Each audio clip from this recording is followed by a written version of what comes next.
네, 탁상회담 2화.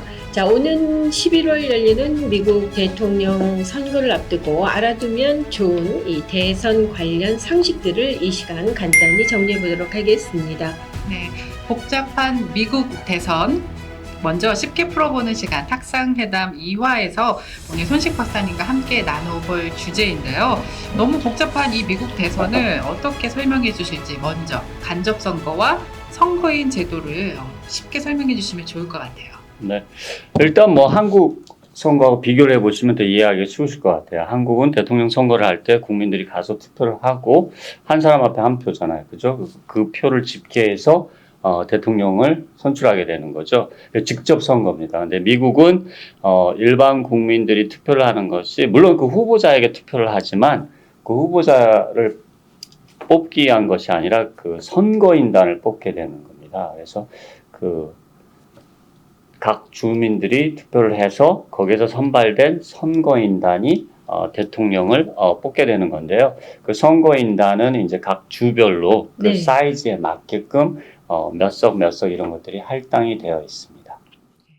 네, 간접 선거. 이 때문에 미국 대선에서는 말씀해 주신 것처럼 네. 이 단순히 유권자들로부터 표를 많이 받았다고 해서 승리를 하는 것이 아니잖아요. 네. 예, 가장 많은 선거인단을 확보를 해야 선거에서 승리할 수 있는 건데요.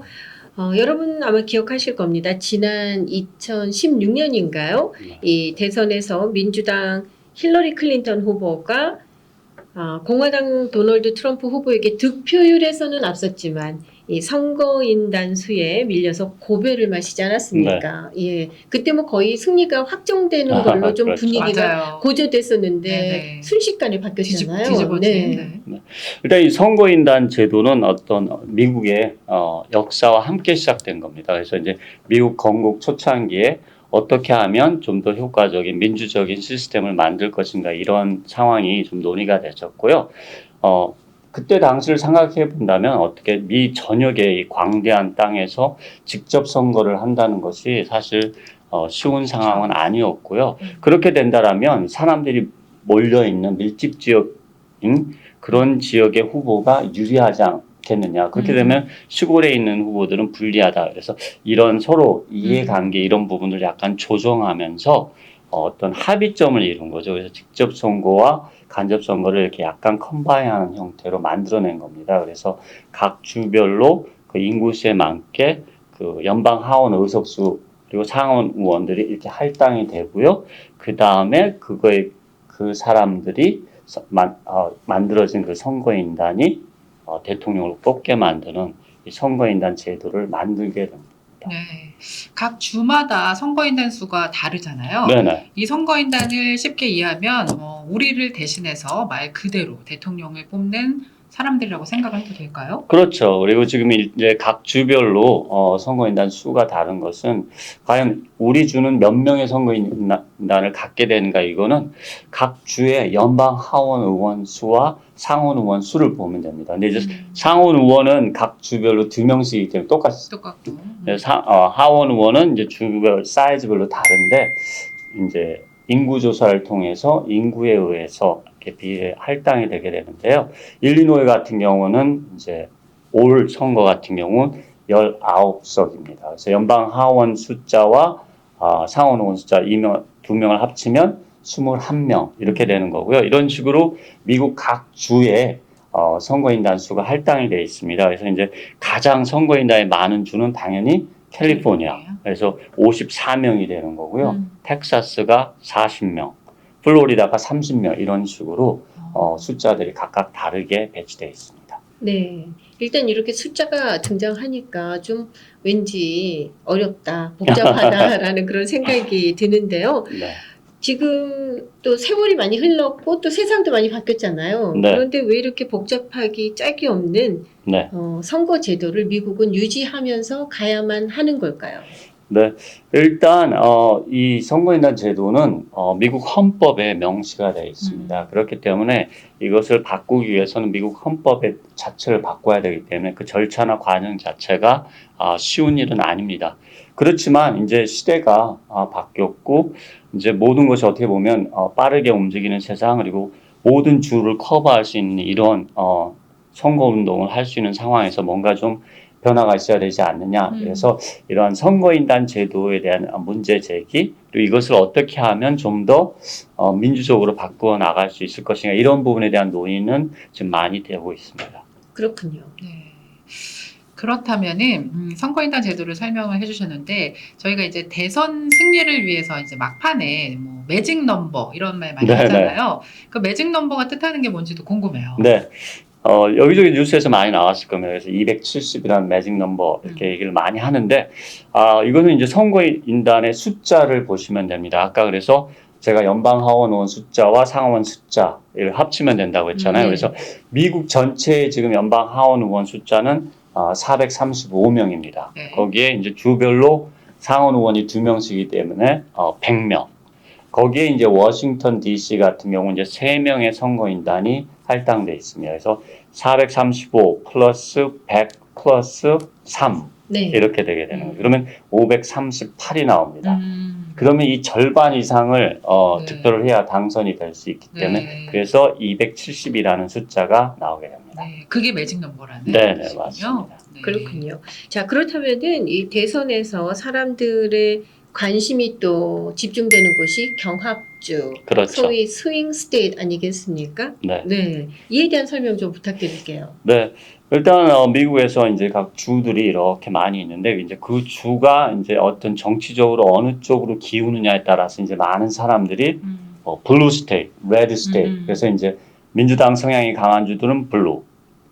그다음에 공화당 성향이 강한 주들은 레드. 이렇게 얘기를 하는데, 그게 어떤 때는 이제 어떤 선거에서는 민주당 쪽으로 갔다가 다음번 선거에서는 공화당으로 갔다, 이런 식으로 약간의 이동이 있었던, 스윙이 있었던 이런 주들을 우리가 스윙 스테이트라고 하게 되는 겁니다. 그래서 지난번 선거 때도 보셨겠지만 뭐 애리조나, 그다음에 미시간, 위스콘신, 펜실바니아, 그다음에 조지아, 이런 데들이 스윙 스테이트 됐었고, 거기에 이제 결과가 실제로 선거에 향방을 가르는. 왜냐하면 이미 블루 스테이트다 그러면 딱딱 블루 스테이트, 레드 스테이트들은 이미 어디를 찍을지가 딱 이제 그렇죠. 정해져 있기 때문에 결과를 결정하는 것들은 바로 이 몇 개의 스윙 스테이트에서 결정이 되는 거고, 아무래도 이제 후보자들 입장에서도 최대한의 효과를 보기 위해서는 바로 이 스윙 스테이트에 많이 가서 이제 선거 활동을 하게 되는 그런 양상을 보이고 있습니다.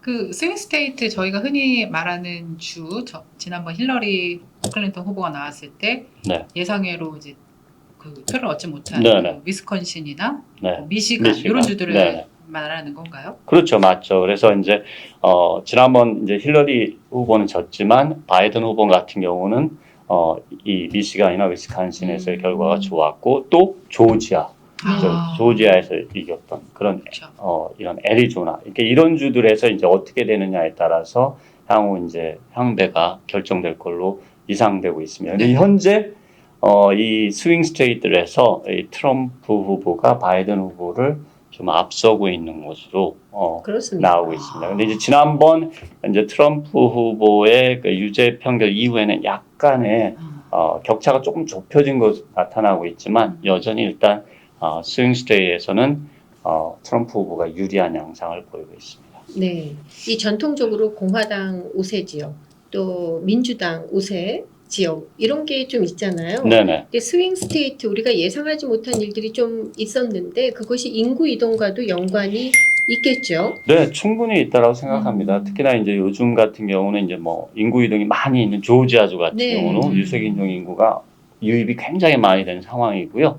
마찬가지 텍사스, 애리조나 이런 곳에도 이민자들이 대거 유입되고 이러면서 그 주에 어떻게 말한다면 정치적 지형이 조금씩 변화되는데 큰 영향을 미치고 있습니다. 네.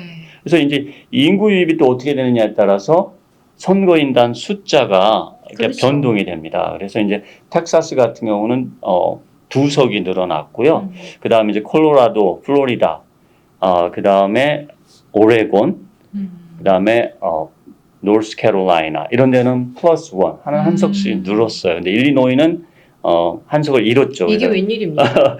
캘리포니아, 네. 네, 캘리포니아, 이런 미시간, 펜실바니아, 웨스트버니아 다 이렇게 한 석 잃었어요. 그러니까 우리 일리노이는 사실 많은 분들이 이미 느끼고 있을 거예요. 인구가 많이 빠져나가고 그렇죠. 있다. 그래서 그러네요. 그런 부분이 영향을 미치고 있고요. 또 한 가지 이제 중요한 것은 인구 조사할 때 꼭 참여하셔야 된다. 그러네요. 그렇네요. 선거인단 수를 더 네. 이상 이 마이너스로 만들지 않기 위해서는 네. 그렇습니다. 선거인단 수가 정말 중요하다는 걸 다시 네. 한번 느끼는데 이건 여담입니다만 좀 전에 손식 대표님께서 트럼프가 조금 우세하다 지금 현재까지 이제 네. 중간 점검을 봤을 때 전 이 소식이 좀 너무 충격으로 다가왔어요.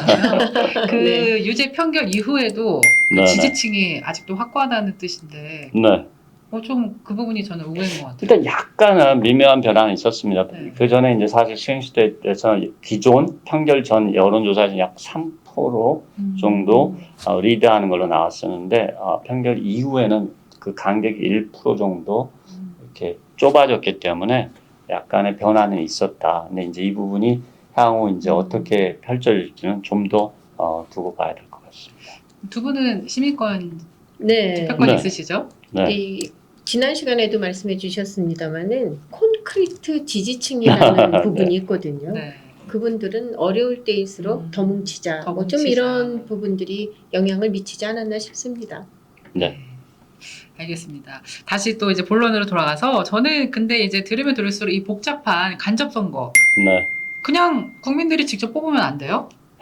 간단하게. 네, 간단하게 네, 대한민국처럼. 네. 예전에 음. 한국도 간접 선거 시절이 있었거든요. 있었죠. 네, 한국도 그런데 있었죠. 이제 바뀌었듯이. 네. 네. 87년 이후 이제 직접 직선제가 됐듯이 미국에서도 사실 그런 문제 제기가 많이 나오고 있습니다. 왜냐하면 이 선거인단 제도라는 것 자체가 아주 오래전에 만들어졌고 그때와 지금의 어떤 상황은 너무나 다른데 왜 우리가 기존에 이걸 그대로 해야 되느냐. 그래서 네. 헌법을 개정하려면은 사실 너무 복잡하기 때문에 그렇다면 헌법을 개정하지 않더라도 뭔가 좀 개선할 방법이 없느냐. 그래서 이제 많이 얘기되고 있는 것이요. 지금 미국의 선거인단 제도는 승자 독식 제도입니다. 예를 들어서 일리노이 같은 경우는 19석, 상원 2석, 21석 선거인단인데 두 후보가 경쟁을 해서 한 후보가 한 표만 많아도 그 21명의 다 가져가는 선거인단을 거잖아요. 다 네. 가져가게 됩니다. 네. 그래서 지금 이것 모든 주들이 이렇게 하고 있는 게 아니고요. 두 주는 다르게 하고 있습니다. 그래서 그렇습니까? 메인하고 네브라스카는 네. 비율제예요. 그래서 이 후보가 예를 들어서 60%를 얻었다. 그러면 자기 주가 가진 그 선거인단의 60%를 그 후보에게 주고 또 다른 후보가 40%를 했다. 그럼 그 후보에게 40%를 주고 이런 식으로 비율제를 적용합니다. 그래서 승자 독식제도보다는 이 비율제대로 하는 게 좀 더 합리적이지 않느냐. 그리고 그렇게 한다라면 굳이 헌법 개정이라는 과정을 거치지 않아도 되니까 좀 더 낫지 않는가. 그래서 논의들이 많이 되고 있습니다.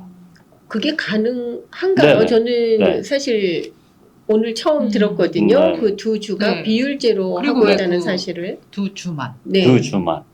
그래서 이제 그거는 더 이제 복잡해지지. 네. 네. 그래서 이제 그 주에서는 이제 그런 부분이죠. 어떻게 하면 좀 더 주민들의 의사를 올바로 반응하느냐. 그렇게 했을 때 이렇게 비율제로 하는 것이 더 맞지 않는가. 그래서 이제 이런 방식을 도입한 거고요.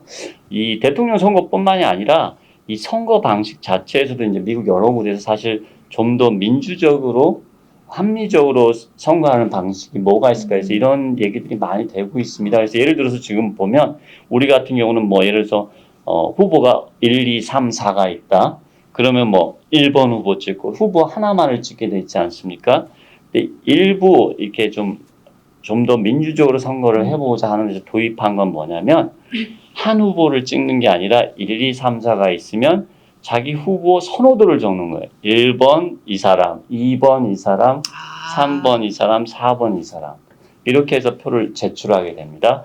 그럼 그걸 다 모아서 그 선호도가 제일 떨어진 사람, 맨 밑에 사람만 떨어지고 그 맨 밑에 사람들이 표는 이제 2순위로 뽑았던 사람으로 다시 다 가게 됩니다. 오, 되게 그래서 다시 집계를 하게 되는 특이한 거고 방식이다. 그 중에서 그 다음에 또 맨 마지막 후보가 떨어지고 그 사람들이 선택했던 다음 후보로 네. 표로 가. 이런 식으로 해서 이 방식을 도입하게 되면 후보자가 투표하는 사람한테 다 잘해야 돼요. 자기가 예를 들어 이 사람은 나를 지지 안 할 거니까 나는 이 사람한테 얘기할 필요가 없어 했다라가는 나중에 문제가 생기기 때문에 네. 모든 유권자에게 적극적으로 다가가고 이렇게 긍정적으로 해요. 그래야 그 사람이 선호도를 했을 때 그러네요. 그 표가 다시 자기에게 올 수 있기 때문에 그래서 미국에서도 여러 가지 이제 방식들이 선거 방식들이 논의되고 있습니다. 그래서 전체 연방 선거 차원에서 봤을 네. 때는 선거인단 문제도 좀 그런 부분들이 좀 심각하게 좀 고민되고 어떻게 하면 좀 더 민주적으로 바꿀 수 있을지 충분히 고려해 봐야 된다고 생각합니다. 그렇군요. 예. 자, 이제 마지막으로 많이들 들어보셨을 겁니다. 이 코커스와 프라이머리에 대한 설명 네. 부탁을 드릴게요. 네. 일단 코커스와 프라이머리가 있는데 일단 코커스는 저희 한인분들에게 굉장히 낯선 방식입니다. 이제 코커스라는 건 뭐냐면은 예를 들어서 체육관 하나에 그 당원들이 이렇게 모이는 거예요. 그래서 자기 지지하는 후보별로 이렇게 그룹을 이렇게 만들게 되는 겁니다.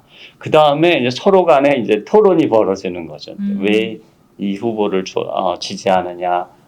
그래서 서로 이렇게 얘기를 해서 설득을 당하면 이렇게 그룹이 합쳐지는 거예요. 그래서 서로 이렇게 다 얘기를 하고 사람들이 움직이고 이제 거기서 계속 그런 것들이 진행이 되는 거죠. 그러니까 오래 걸리죠. 네. 계속 거기서 그렇죠. 모여서 이렇게 그래서 이제 그렇게 의견이 조합되고 이렇게 합쳐지고 하면서 마지막에 후보가 결정되는 방식이 이제 코커스고요. 그래서 이제 그 뭐 아이오와 같은 경우 코커스 방식을 택하기 때문에 사람들이 모여서 이렇게 얘기를 하는데 우리 한인분들에게 굉장히 좀 피곤한 방식일 네. 수도 있습니다. 근데 프라이머리 같은 경우는 저희가 좀 더 익숙한 방식, 네. 자기 당 후보들을 놓고 투표를 하는 겁니다. 그래서 어느 후보를 찍는다. 그래서 이제 프라이머리는 또 종류가 오픈 프라이머리가 있고 클로즈드 프라이머리가 있고 정글 프라이머리. 그래서 오픈이면 자기가 언제든지 뭐 민주당 하겠다, 공화당 하겠다 자유롭게 선택을 해서 투표를 할 수 있습니다. 클로즈드 되면 민주당이나 공화당 사전 등록된 자기 당 거기에만 투표를 할 수 있는 거고요. 그다음에 정글 프라이머리 방식은 당 구분 없이 그냥 네. 다 같이 프라이머리를 하게 되는 겁니다. 그래서 저희 일리노이는 오픈 프라이머리입니다. 그래서 이제 조기 투표 정당 투표를 하러 가셨을 때 어느 당을 투표를 할 건지 본인이 그 자리에서 정할 수가 있습니다. 그럼 말씀하신 이 투표 방식이 주마다 다 다르잖아요. 그렇죠. 주에서 어떻게 내가 이걸 하겠다. 네. 주에서 결정을 그렇죠. 하나요? 주에서 결정하는 거죠. 그래서 그 시스템들은 각 주에서 결정합니다. 그렇군요. 네. 자, 이제 앞으로 지금 벌써 이제 7월이 네. 코앞인데요. 11월 대선을 앞두고 좀 너무 이 시카고는 조용한 거 아닌가 이렇게 느끼시는 분들도 네. 계실 것 같거든요. 네. 이제 앞으로 펼쳐질 일정들 어떤 네. 것들이 있습니까? 네, 이제 뭐 정당별 민주당, 공화당 각 정당별 프라이머리가 사실 거의 끝났기 때문에요. 이제 남은 건 사실 전당대회를 통해서 자기 당 후보를 세우고 이제 본격적인 선거 운동에 들어가는 것만 남았습니다. 그래서 이제 공화당 같은 경우는 이제 7월 달에 전당대회가 미로키, 저희하고 가깝죠. 그렇죠. 미로키에서 열리게 되고요.